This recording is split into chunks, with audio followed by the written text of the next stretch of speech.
How's it going, everybody? We're continuing on Buchan's XL922 Super 77cc Homelite.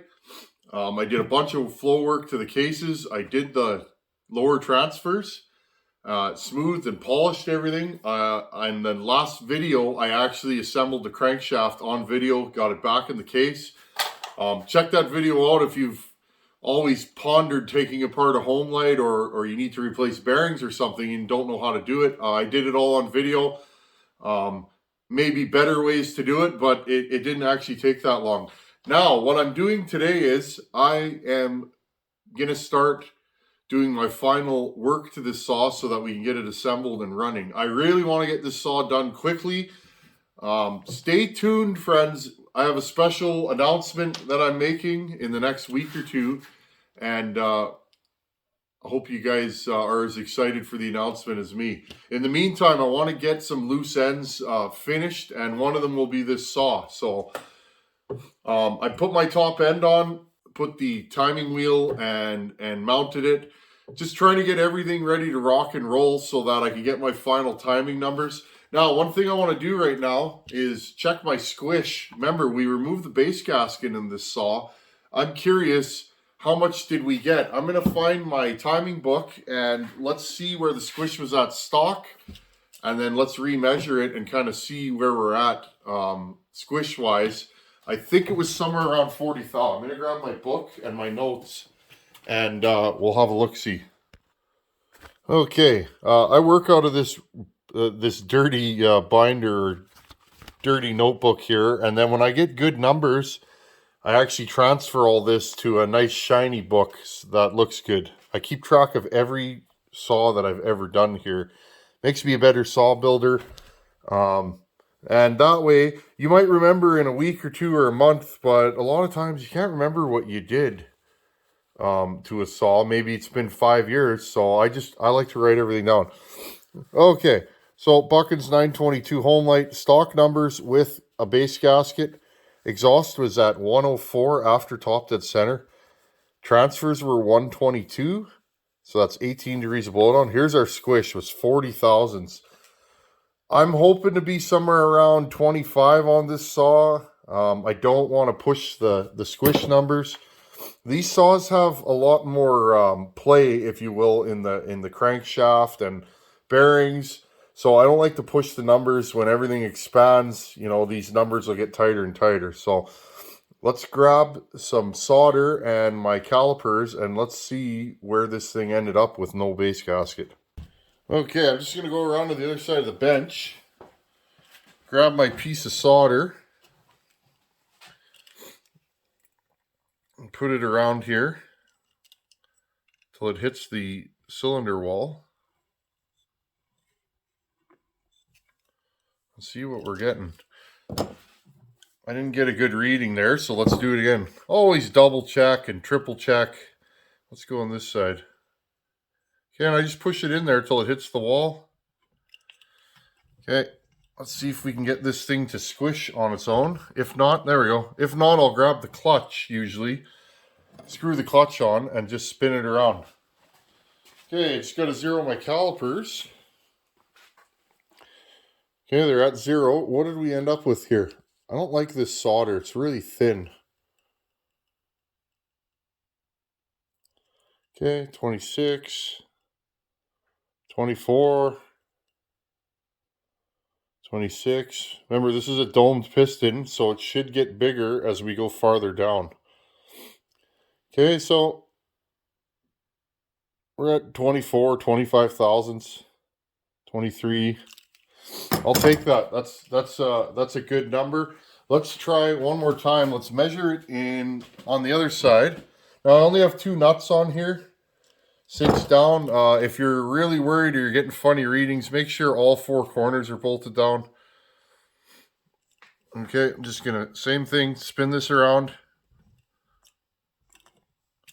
See if we can get this. I missed it. Okay, right here. There we go. Let's check our reading again. If our reading's within a thousandth or so, I'm usually good with that. Okay, same thing, 0'd. Let's grab this. Okay, we're 24 right at the end, and it'll slowly taper up to 27, 29. Okay, so I'm going to write down 24 thousandths is our squish number. Okay, squish. No gasket numbers. Again, this is just rough scribbling. Squish. 24 thousandths. Okay. Now let's time this thing. So for 24 thousandths, and it was 40 to start with, our base gasket was about 16 thousandths locked down. So I have a feeling that on this saw, I think about 30 thousandths is 2 degrees. So we should get a degree of transfer timing and a degree of exhaust timing. Let's see if that's true. And while we're here, I mounted a piece of welding rod. I got my timing wheel set up here. I'll show you guys how to zero it again because I get asked that a lot. Neat thing on these Homelites, when that timing key is straight up and down and in line with there, the piston, see it, is at top dead center. See how it's not moving? I'm actually moving the timing wheel with my thumb. Okay. It's at top dead center. But again, there's a couple degrees. There's always going to be a couple degrees of slop at top dead center. Okay. So you got to time that out. I usually do. Again, I bought this timing stop because a lot of people are saying, can't you just use a timing stop to make it easier? It's like, okay, I'll do that. I'm easy to get along with. Okay, I'm going to screw this all the way down. And I think you guys can see the timing marks nicely. Okay. What are we at right now? We are at 68 and a half. See how it's in between 69 and 68? Now I'll just go the other way. And same thing. You guys can see that. We're at 68 and a half. So do that 3 times. And once you're satisfied, you can take the piston stop out. Okay, it's just a generic stop. You can buy these online. They're about 10 bucks. Okay, and there you go. We have a zeroed timing wheel. Now, what I'm going to do is I'm going to turn the lights off. I want to see where my exhaust roof opens at. It was 104 after top dead center stock. Here's top dead center. Again, I'm rotating it in the rotation of the saw. Our bar mount and studs are on this side, so the chain spins forward, so we know it goes forward. I get asked that a lot. If you time it on the other side, on the clutch side, then it'll be a little bit more apparent which way it spins. I always do it from the flywheel side. It really doesn't matter what side you time it from. As long as you get good timing numbers, it really doesn't matter. Okay, I'm going to get a light and throw it into the spark plug hole, and let's figure out where this thing cracks.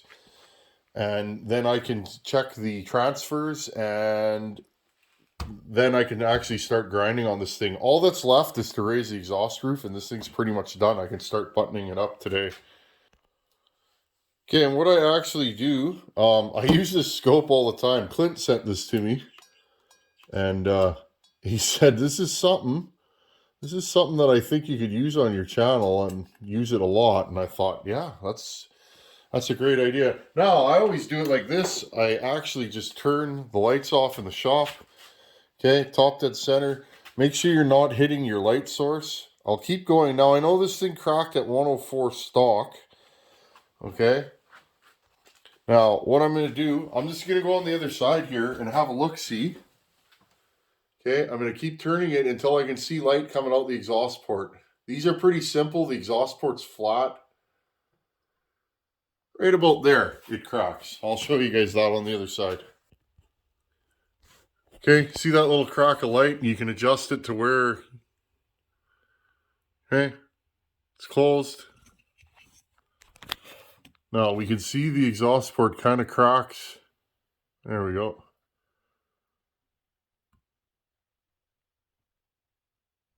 Okay, just play with it. We'll go right about there, okay? We'll see what the timing wheel tells us. Okay, our timing wheel is saying 105. So we got 15 thousandths tighter squish, and we got 1 degree of timing. So that means if we want to raise the exhaust roof about 2 degrees, we would raise it 30 thousandths. Makes sense, eh? That'll give you a rough guesstimate of where everything lines up.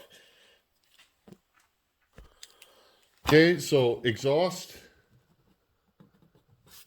And I know I do this a lot, but I get a lot of emails that this stuff really helps you guys. So exhaust 105 degrees after top dead center. Okay, so we got 1 degree of timing. Let's see if we got 1 degree on the transfers.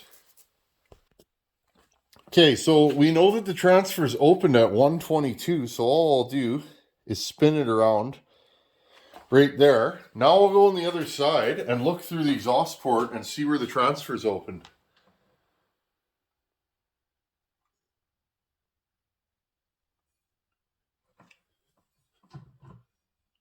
Move it back up here. I need a little bit more light. There we go. Make sure you got enough light, or this will be a tricky deal to do this. Okay, I'm just eyeballing it. I can check it with a ring after. This one's not too hard to see. What are we at now? We are at, you guys can see, I do things in real time so you guys can see what the deal is. Okay, we are at, and I'll zoom you guys in here. We are at 123 after top dead center. So see, we move the cylinder down. We move the cylinder down. So if the cylinder's lower, the exhaust port will open later, right? Because the exhaust port gets lower and the transfers get lower. Okay, so that's how that works. When you do a base gasket delete, okay, when you do a base gasket delete, you will actually lower the RPM of the saw just slightly, give it a little bit more grunt, more torque, because you'll make a little bit more compression, and your transfers will open a little bit later. Transfers 123 after top dead center. Okay, so we still have 18 degrees of blowdown, just like we did stock, but where things are opening are a little bit lower in the stroke, okay?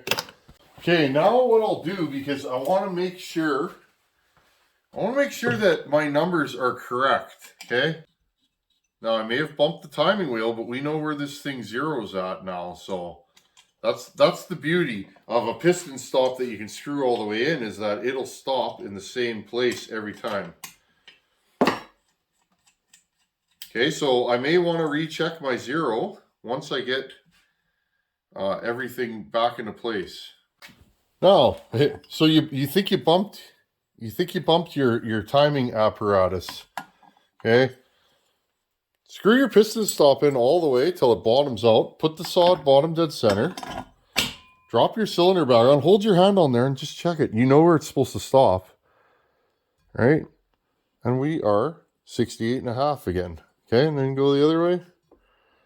68.5. So that's a quick and easy way to do it. Now, I'm going to put this thing at bottom dead center. Okay, bottom dead center, which is 180 on this wheel.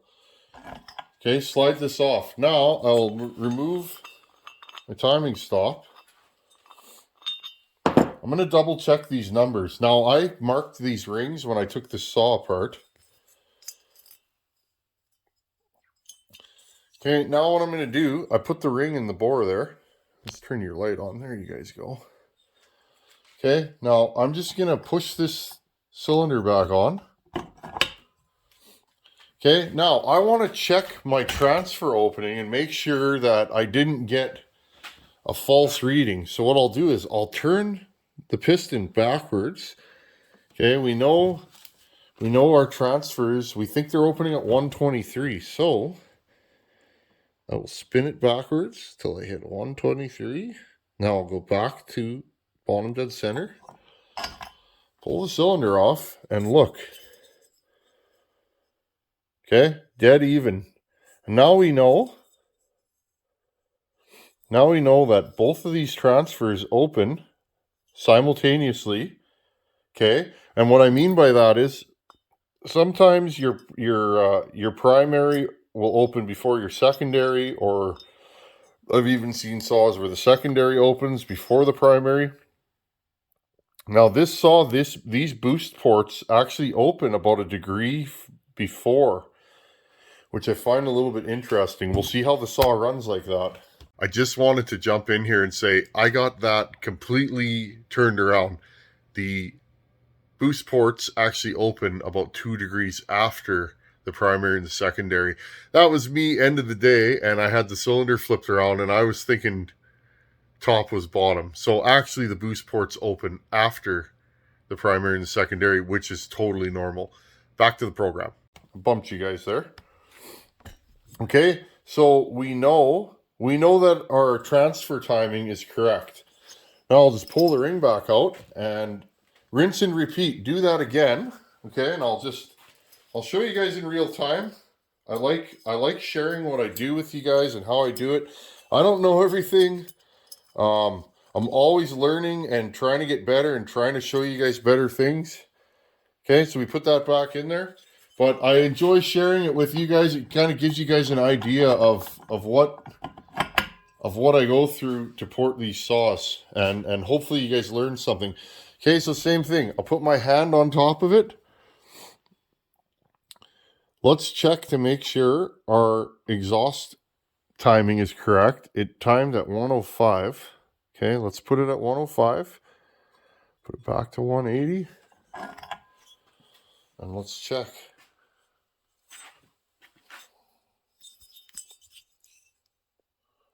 Okay, that is flush with the chamfer. And by chamfer, I mean this little round edge down in here. See that little round edge on each of the ports? There you guys go. There's your chamfers, the shiny spot. Okay, so we know that that's where this thing starts to crack. Okay, so now from here forward, I know that my timing numbers are good, and I can just move forward. Now, once again, if you want to move your exhaust port up, okay, so same thing, we put it back in there. You want to move your exhaust port up. I get asked this, Tin Man, how do you know when to stop grinding? I don't do anything by eye. I measure everything. We put the ring back in, put the saw at 180, put your hand on here, move it back. Say you want to put this thing at 100. Okay, 100 would probably be a good number for this saw. 102, somewhere around there is probably where this thing's going to be. Okay, look, so now you have a space. Okay, see if we can get in there. See that space from there to there? Okay, and now all I would do is take a fine point Sharpie, okay, go in here and just gently trace.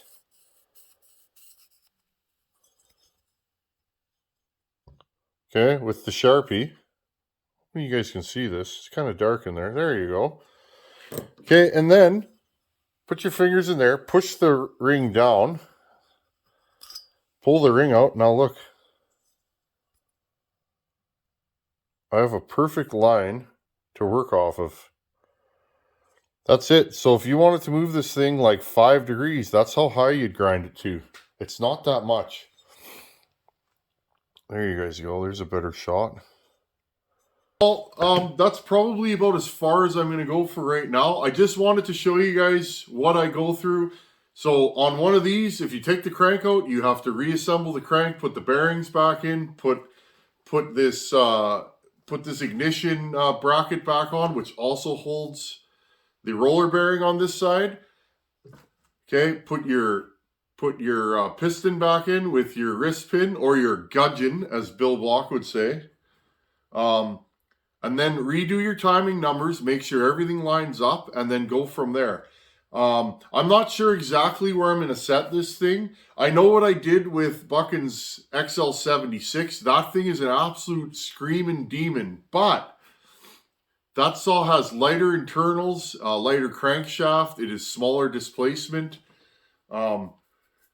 Big saws, you can turn them up higher, but they often won't take the speed, so you'll burn up bearings and crankshafts, and we don't know what this thing's going to do. This thing is either going to be a monster, or I'm going to go, oh, I turned it up too far.